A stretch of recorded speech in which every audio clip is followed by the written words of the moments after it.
सावनो नांगौ जानायाव जोंनि बर' बिजोंनि समयसाखौ दोनथ'नानै बे समयसाखौसो बे लाचित सेनानि समयसा जोंनि गुबुन रायजोनिफ्राय हाबफैनाय माखासे समयसा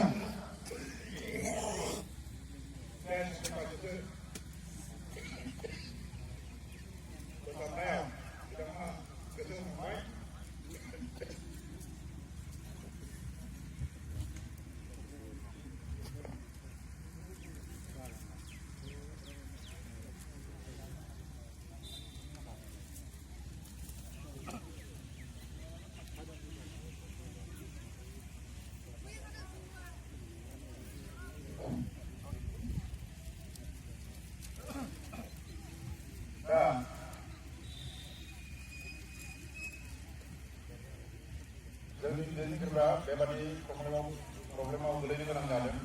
दा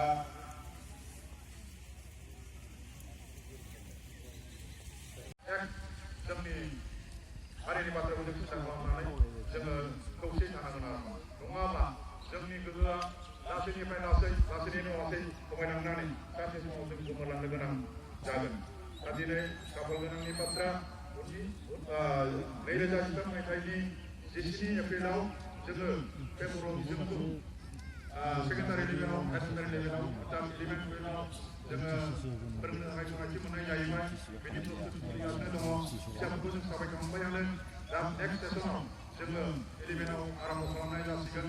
नाथाय बिनि सिगां जोंहा मोनसे समयसा फैदोंमोन दानि नेमाव इडुकेसन पलिसियाव माखासे मोनसे आर'जना नुदों होनना निश्चय खोनादों जे BTC-आ माने बेखौ गनायथि होआ बेखौ माने फारसेथिंल' दोनगोन बे बाथ्राया सोलिबाय थादोंमोन। नाथाय बिदि बे समयसायाबो दिनै रायज्लायनायनि गेजेरजों बे समाधान जाबाय आरो दिनै नोंथांमोनहा बिनि सायाव सिन्था खालामनांगौ जेबो गैला जे जोंहा कुनु खोथा गैया। BTC-आ NOC होबाय जोङो बे बर' बिजोंखौ जोङो 11 माने आनजादनि थाखोआव जोङो नेक्स्ट सेसननिफ्राय जों बेखौ आरम्भ खालामनाय जासिगोन।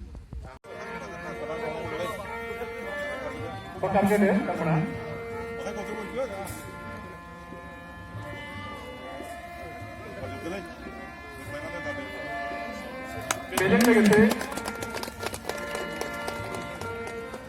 बयखौबो आं खावलायनो लुबैदों बेवहाय नुजाफैनाय जिल्ला आफादजों हांख्रायजानाय मानगोनां आलासिफोर